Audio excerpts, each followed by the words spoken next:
यह है साशिमी की कहानी। एक पालतू ऑक्टोपस जिसकी बुद्धिमत्ता और शरारती जिज्ञासा किसी को भी हैरान कर सकती थी। जिस आदमी ने उसे अपनी लैब में लाया था, उसका एक ही मिशन था, यह देखना कि वह वास्तव में कितनी समझदार है। इसके लिए उसने कुछ असाधारण डिजाइन किया। एक 9 चरणीय पानी के अंदर की बाधा दौड़, ऑब्स्टिकल कोर्स, जो एक सुनहरे वॉल्ट तक जाती थी, जिसमें उसका पसंदीदा खाना रखा था। न कोई मदद, न कोई शॉर्टकट, बस साशिमी, उसकी प्रवृत्ति और वह भूल भुलैया। लेकिन यह सब एक बाधा दौड़ से शुरू नहीं हुआ था। यह तो कई महीने पहले शुरू हुआ, जब वह आदमी साशिमी को क्रंच लैब्स लेकर आया था, यह जानने के लिए कि ऑक्टोपस की बुद्धिमत्ता की कहानियां कितनी सच हैं। उसने उनके समस्या सुलझाने की क्षमता, उनकी चतुराई और उनकी खेल भावना के बारे में सुना था, लेकिन वह खुद देखना चाहता था। और जो उसने देखा वह चौंका देने वाला था। जैसे ही साशिमी अपने टैंक में आई, उसने जबरदस्त जिज्ञासा दिखाई। जब भी वह आदमी पानी में कुछ भी डालता, यहां तक कि अपना हाथ भी, वह तुरंत उसकी ओर तैरती। अपनी ताकतवर सकर्स से वह उसे पकड़ लेती। सिर्फ महसूस नहीं करती, बल्कि गंध, स्वाद और बनावट की जानकारी भी इकट्ठा करती। वह जल्दी ही एक सामान्य प्रयोगशाला पशु से कहीं बढ़कर बन गई। वह एक साथी बन गई। वह टैंक की जेट स्ट्रीम में बच्चों की तरह खेलती थी, जैसे कोई वाटर पार्क में मस्ती कर रहा हो। वह कैच खेलती थी, वह कैमरे में फोटोबॉम्ब करती थी। जब भी एक खिलौना सबमरीन डाली जाती, वह खुशी से चमक उठती। यह साफ था, साशिमी का एक व्यक्तित्व था। वह केवल दुनिया को देख नहीं रही थी, वह उससे जुड़ रही थी। लेकिन फिर कुछ बदल गया। उस आदमी को एहसास हुआ कि ज्यादातर पालतू ऑक्टोपस, जिनमें साशिमी भी शामिल है, सीधे जंगली समुद्र से लाए जाते हैं, पालन पोषण से नहीं। इसका मतलब था कि उसके पास पहले एक घर था, एक समुद्री जीवन, और बस उसी पल उसने खुद को एक वैज्ञानिक की तरह नहीं, बल्कि एक खलनायक की तरह देखा। फाइंडिंग नीमो फिल्म वाला इंसान, जिसने एक जंगली जीव को सिर्फ अपने जिज्ञासा के लिए उसकी दुनिया से निकाल लिया। वह एहसास बहुत भारी पड़ा। उसे पता था कि उसे क्या करना है, उसे वापस भेजना, उसे फिर से समुद्र में छोड़ देना, लेकिन यह सुनिश्चित किए बिना नहीं कि वह अकेले जीवित रह सकती है। महीनों तक हाथ से खाना खिलाने ने उसे बदल दिया था। इसलिए उसने एक योजना बनाई। अगर वह एक जटिल ऑब्स्टिकल कोर्स को हल कर सकती है, जिसमें पहेलियां, जाल और समस्या सुलझाने की चुनौतियां हों, तो वह साबित कर देगी कि वह अब भी जंगली में जीवित रहने लायक है। और इसी तरह परीक्षाएं शुरू हुईं।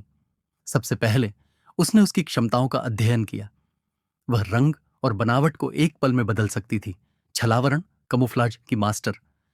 वह छोटे से छोटे दरारों से निकल सकती थी और दूसरे जानवरों की नकल कर सकती थी। वह केवल समझदार नहीं थी, वह एक रूप बदलने वाली, एक शरीर को मोड़ने वाली कलाकार, एक असली समुद्री निंजा थी। उसने उन कहानियों को पढ़ा जहां ऑक्टोपस टैंकों से चुपके से बाहर निकल जाते थे, बगल वाले टैंक से खाना चुरा लाते थे और फिर बिना पकड़े वापस लौट जाते थे।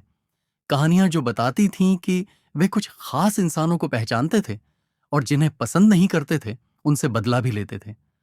साशिमी भी कोई अपवाद नहीं थी। हर बार जब वह एक टेस्ट पास करती, उस आदमी को पता चलता कि अब कोर्स को और ज्यादा चतुर और मुश्किल बनाना होगा। और फिर वह भूल भुलैया मेज बनाई गई, सावधानी से डिजाइन की गई, 3D प्रिंटिंग, लेजर कटिंग और रचनात्मकता की अच्छी खुराक के साथ। भूल भुलैया के अंत में था एक सुनहरा वॉल्ट जो झींगा, श्रिम्प से भरा था। इनाम?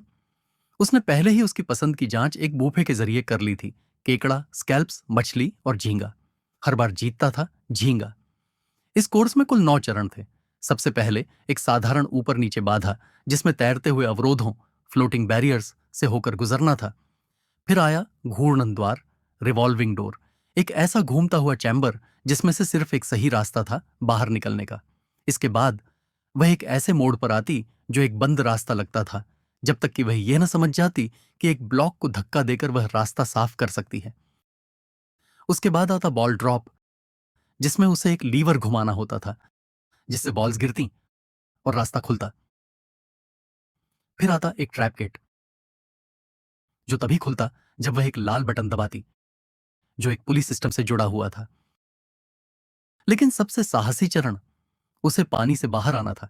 एक टैंक से रेंगते हुए बाहर निकलना, एक सूखी ढलान, रैंप को पार करना और अगले टैंक में कूद जाना। वहीं जैसे एक बोनस चुनौती की तरह बैठा था एक छोटा सा झींगा, एक गिलहरी की मूर्ति के सिर से चिपका हुआ, एक मजेदार संदर्भ जिसे उस आदमी ने नाम दिया था द मेडूसा। इसके बाद आए सिकुड़ते हुए छेद, एक ऐसा पैनल जिसमें अलग अलग आकार के कटआउट थे। सबसे छोटा छेद सीधे वॉल्ट तक जाता था, लेकिन उसमें जाने के लिए उसे अपने शरीर को मोड़ना और सिकोड़ना पड़ता। और अंत में आता वॉल्ट, एक ऐसा कंटेनर जिसे खोलने के लिए उसे ढक्कन को घुमाकर खोलना होता था ताकि वह अपने खजाने तक पहुंच सके। जब सब कुछ तैयार हो गया तो उस आदमी ने गेट खोल दिया। साशिमी को झींगे की खुशबू आ गई। वह उद्देश्यपूर्ण तरीके से एंट्री टनल की ओर तैरने लगी। उसके आठों हाथ लयबद्ध और आत्मविश्वास से भरे हुए थे। वह एक ऐसे परीक्षण का सामना करने जा रही थी जिसका सामना किसी ऑक्टोपस ने पहले कभी नहीं किया था। एक दर्शक मंडली देख रही थी। कमरा सांस रोककर खड़ा था। क्या वह साबित कर पाएगी कि वह अब जंगली जीवन के लिए तैयार है? जब उसे धीरे से मुख्य टैंक में रखा गया, वह भूल भुलैया के किनारों के पास थोड़ी देर तक ठहरी रही, सतर्क, जैसे सोच में डूबी हुई। ऐसा लग रहा था मानो वह अजनबी जगह को नाप रही हो, अपनी सोच से सीमाओं का नक्शा बना रही हो। यह पहली परीक्षा कभी उसे रोकने के लिए बनाई ही नहीं गई थी। यह उसकी ताकतों को ध्यान में रखकर रची गई थी। रेत में खुदाई करना, पत्थरों को हटाने के लिए पानी को खींचना, ऐसी क्षमताएं जो उसने अपने टैंक में रहते हुए निखारी थीं। यहां तक कि तैरते हुए बॉल्स भी उसके लिए कोई असली रुकावट नहीं थे। आप देख सकते थे कि उसके हाथ स्वतंत्र रूप से काम कर रहे थे, जांच पड़ताल कर रहे थे, जानकारी इकट्ठा कर रहे थे, मानो वे अपने आप सोच रहे हों। बेशक हर चीज इतनी आसान नहीं होने वाली थी। जैसे वह घूमता हुआ दरवाजा, रिवॉल्विंग डोर, जिसे इसीलिए बनाया गया था कि वह उलझ जाए। और हां, वह उलझी, एक पल के लिए। लेकिन फिर आया वह नजरिया, वह धीमा सा घूमना, वह स्वीकृति। आह, तो ऐसा होगा खेल। उसी पल ये कुछ जाना पहचाना सा लगा, जैसे जब गिलहरियों ने एक अस्थिर रस्सी पुल को पार करने का तरीका खोज लिया था। ऑक्टोपस के पास बच निकलने की अनोखी कला होती है। जैसे वह ऑक्टोपस जो जहाज के ड्रेनेज पाइप से बाहर निकल गया था, याद दिलाते हुए कि जब तक किसी दरार की चौड़ाई उनकी चोंच से बड़ी हो, वो आधे बाहर निकल चुके होते हैं। साशिमी कोई अपवाद नहीं थी। उसकी चोंच, जो उसके मुलायम गुब्बारे जैसे शरीर के नीचे मुश्किल से दिखाई देती थी, वह थी उसके शरीर का एकमात्र कठोर हिस्सा। उसकी अगली चुनौती, ब्लॉक को धकेलना। वह पहुंची, रुकी, धक्का दिया, खींचा। फिर उसने महसूस किया कि एक लाल हिस्से पर दबाव थोड़ा अलग लग रहा है। यह छोटा सा एहसास कोर्ट को खोल गया और रास्ता साफ हो गया बॉल ड्रॉप तक। लेकिन यह वाला वाकई मुश्किल था। उसने टटोला, खींचा, पीछे हटी, सोचा, और फिर एक अनुभवी शतरंज खिलाड़ी की तरह वह घूर कर देखने लगी। न डर में, न भ्रम में, बल्कि इरादे के साथ।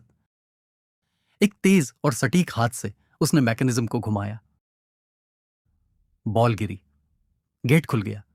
संदेश साफ था, तुम सोचते हो कि तुम चतुर हो इंसान, तो मैं भी हूं। और मुझे लगता है कि यह आपको यह बताने का सबसे सही समय है कि ऑक्टोपस के बारे में मेरा सबसे पसंदीदा तथ्य यह है, बुद्धिमान एलियन जीवन के सबसे निकट हैं। और मैं यही कहना चाहता हूं, यह जीवन वृक्ष का एक बहुत ही सरलीकृत संस्करण है। इस प्रकार के चित्र आपको दिखाते हैं कि सभी जीवन एक दूसरे से किस प्रकार संबंधित हैं तथा क्या किससे विकसित हुआ है। हम इसके बारे में कैसे जानते हैं?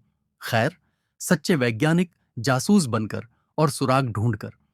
उदाहरण के लिए, कुछ 100 साल पहले वैज्ञानिकों ने देखा कि मनुष्यों की गर्दन में 7 कशेरुक होते हैं, लेकिन जिराफों की गर्दन में भी 7 कशेरुक होते हैं।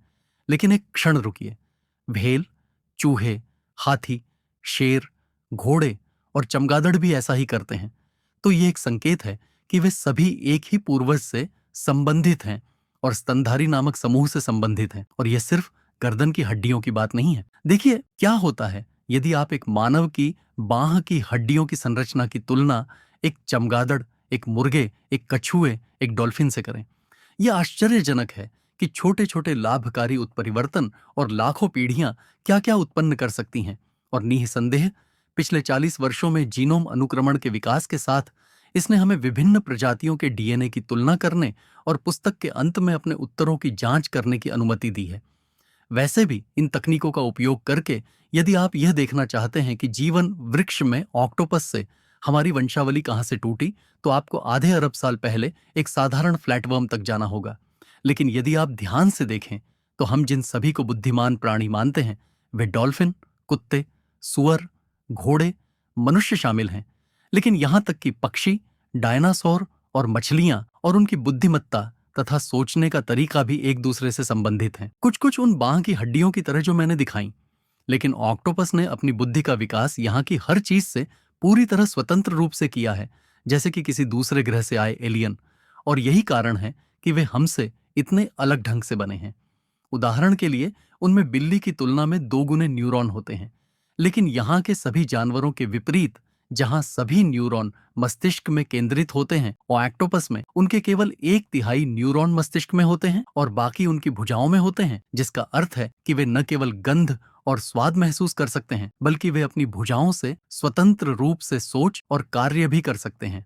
इसका मतलब यह है कि यदि उनकी भुजा काट दी जाए, ये अभी भी रंग बदलने में सक्षम होगा। ये कुछ इस तरह होगा जैसे आप अपनी आंखें बंद कर लें, एक कमरे में प्रवेश करें, दीवार को छुएं और आपका हाथ भी उसी रंग का हो जाए।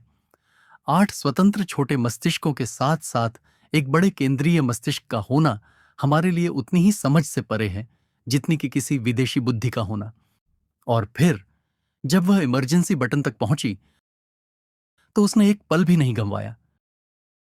उसने उसे दबाया, गेट खुल गया। अब अगली बारी थी fish out on off water परीक्षा की। एक असामान्य अजीब मोड़। उसने खोजबीन की, पहुंची, पीछे हटी, फिर रुकी, गणना की और पानी से बाहर छलांग लगाई, सूखी जमीन पर रेंगते हुए आगे बढ़ी। क्योंकि हां, ऑक्टोपस पानी के बाहर भी लगभग 1 घंटे तक जीवित रह सकते हैं। साशमी, वह पार कर गई, नीचे उतरी और अगले चैम्बर में पहुंच गई। वहीं उसे मिला मेडूसा, और जब अंदर था झींगा तो उसने बस एक काट नहीं मारा बल्कि दावत उड़ाई।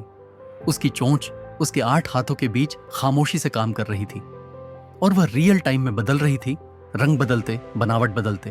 क्यों? क्योंकि उसकी त्वचा एक कैनवास है। क्रोमाटोफोर्स लाल, पीले और काले रंगों में फैल जाते हैं। इरिडोफोर्स रोशनी को ऐसे बिखेरते हैं जैसे भौंरे या मोर। ल्यूकोफोर्स परिवेश की रोशनी को परावर्तित करते हैं। पपीलिए 1 सेकंड के भीतर उसकी त्वचा की बनावट को बदल सकते हैं। वह भेस बदलने वाली कोई आम जीव नहीं थी, वह उसकी उस्ताद थी।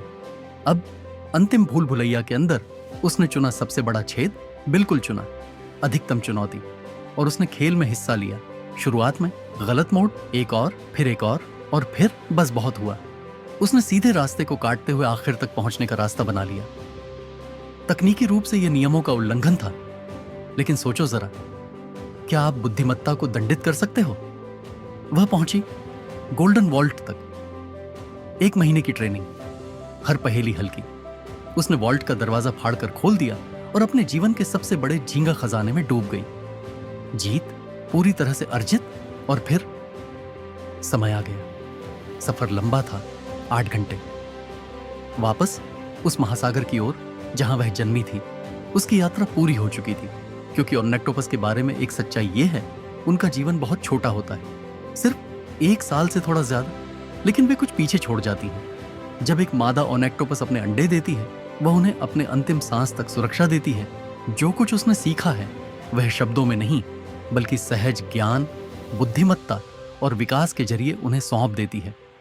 और इसलिए उन्हीं ज्वार के छोटे छोटे जलाशयों में जहां उसकी मां ने कभी उसकी रक्षा की थी, साशिमी लौट आई।